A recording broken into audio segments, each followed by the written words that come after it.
Assalamualaikum warahmatullahi wabarakatuh. Perkenalkan, nama saya Erisa Listiani dengan NIM 2241104020061 dari kelas 1 PAIB akan menjawab soal UAS mata kuliah Pendidikan Moderasi Islam. Yang poin A, definisi paham radikal. Dari segi bahasa, kata radikal sendiri berasal dari bahasa Latin radix yang berarti akar atau sampai ke akar-akarnya.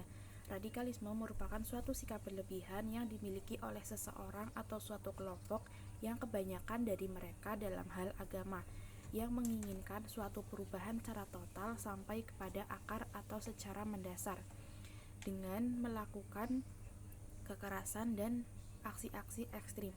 Paham ini juga timbul dari ideologi dan kefanatismean terhadap agama yang keliru, antara akidah dan perilaku, agama dan politik, ucapan dan tindakan, teori dan praktiknya dalam kehidupan, dan antara hukum Allah dan hukum yang dibuat oleh manusia sendiri. Radikalisme bukan hanya sebatas pada paham atau ideologi saja, namun radikalisme juga merupakan embrio dari lahirnya aksi-aksi yang marak terjadi, yaitu terorisme.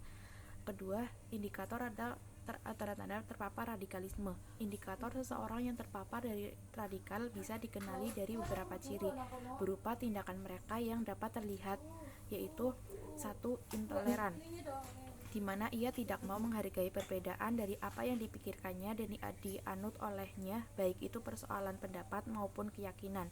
Kedua, eksklusif, ia selalu membedakan diri daripada orang-orang pada umumnya. Ketiga, fanatik, di mana ia merasa bahwa apa yang dilakukan yang dikatakannya selalu benar. Terakhir adalah revolusioner, atau menggunakan kekerasan untuk mencapai tujuan. Selain itu, mereka juga cenderung berseberangan dari tindakan masyarakat umumnya, terlebih pada para pemerintah, dan memahami Al-Quran hanya dari tekstual saja dan cenderung bersikap kaku.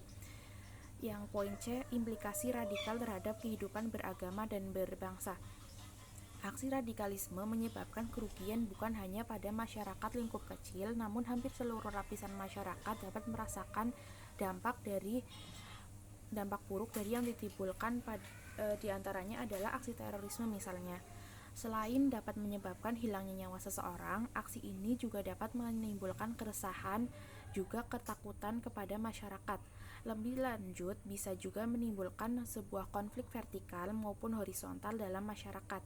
Selain dampak pada masyarakat umum, juga berdampak pada agama. Ini akan mencoreng nama baik agama. Pada Islam juga mendapatkan dampaknya, karena Islam dianggap sebagai pemicu dari aksi-aksi teror, yang dimana kebanyakan latar belakang dari pelaku aksi-aksi teror berasal dari Islam, dan mereka mengatasnamakan agama Islam sebagai aksi-aksi teror yang mereka lakukan.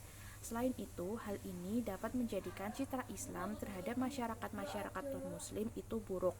Mereka akan berpikir bahwa agama Islam sebagai agama kekerasan dan yang mengajarkan kekerasan pada umatnya, yang pada kenyataan Islam tidak pernah mengajarkan kekerasan kepada umatnya.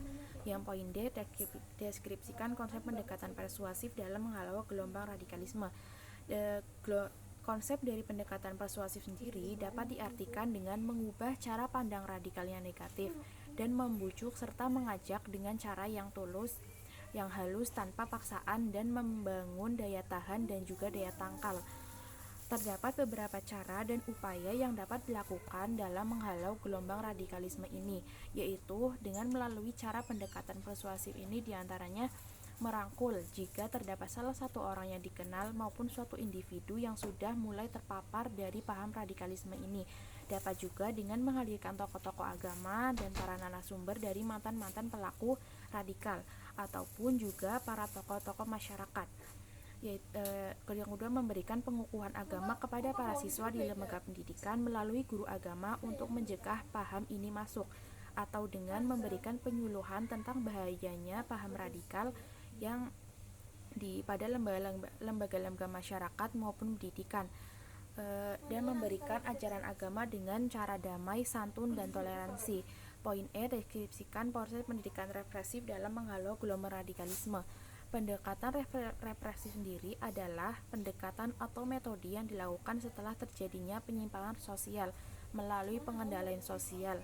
Caranya biasanya berbentuk dengan tekanan, penindasan, atau kekangan, misalnya menjatuhkan sanksi. Dalam upaya pencegahan terhadap radikalisme, metode represif dapat dilihat pada badan atau kelompok-kelompok yang sudah dibentuk oleh lembaga pemerintahan. Upayanya yaitu dengan pembentukan Badan Nasional Penanggulangan Terorisme atau BNPT, atau dengan cara melakukan tindakan penegakan hukum terhadap orang-orang atau kelompok yang melakukan suatu tindakan yang mengarah kepada tindakan radikalisme. Yang kedua, apakah agama Islam mempunyai genealogi moderat? Jelaskan argumentasinya. Islam mempunyai genealogi moderat dikenal dengan Islam wasatiyah. Moderasi sudah lama dikenal, bahkan dijadikan prinsip hidup. Dalam mitologi zaman Yunani kuno sudah dikenal dan dipahatkan melalui inskripsi Apollo di Delphi bertuliskan Medan Agan yang artinya tidak berlebihan.